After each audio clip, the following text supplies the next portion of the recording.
moi, l'espace civique est l'une des composantes essentielles de la démocratie. Et quand je veux aller au fond, je vais dire, il y a des libertés. Notamment, je vais parler de 3 libertés. La liberté de réunion, la liberté de s'associer et la liberté d'agir. Et c'est ce que représente l'espace civique pour moi. Et au-delà de ça, quand je prends la Déclaration universelle des droits de l'homme, en son article 20, on en parle également de ces 3 libertés dont je viens de parler.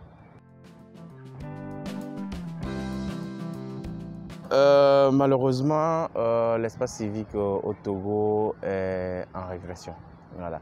Et non seulement en régression, mais on peut noter également les répressions qu'il y a tout autour de cet espace civique. Quand je prends la liberté de réunion, aujourd'hui, ou carrément, je veux même parler de la liberté d'association d'abord. La loi de 1901 que l'autorité veut réformer, malheureusement pas dans la bonne optique, mais plutôt dans la mauvaise posture et on est les mauvais élèves. La liberté de réunion ou d'association, n'en parlons même pas.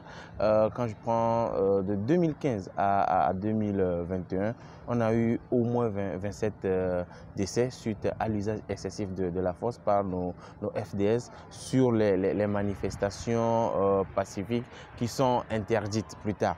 Donc au-delà de ça, la liberté d'association souffre dans notre pays où au même moment il y a des associations ou des entités organisées qui n'ont toujours pas leur récépissé. Et aujourd'hui, avec toutes ces réformes que l'autorité annonce, ça fait que on n'a pas une bonne, l'horizon n'est pas rose pour le pays. Voilà.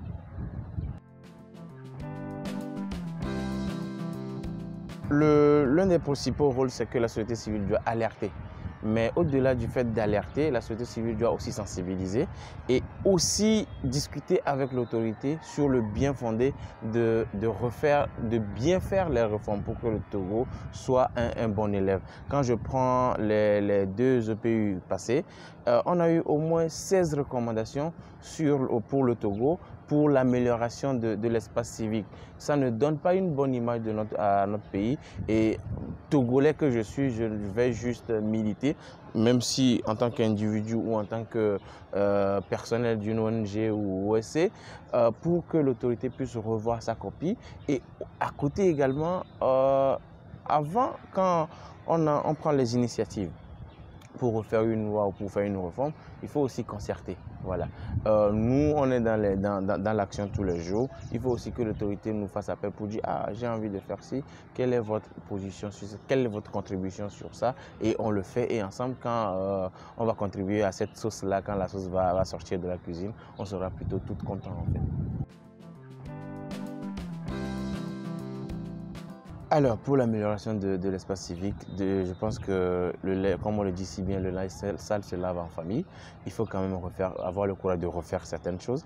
Les lois qu'on a votées et qui rétrécissent aujourd'hui l'espace civique, on peut les refaire. Il n'est pas encore trop tard, on peut les refaire. Et on peut encore mieux faire.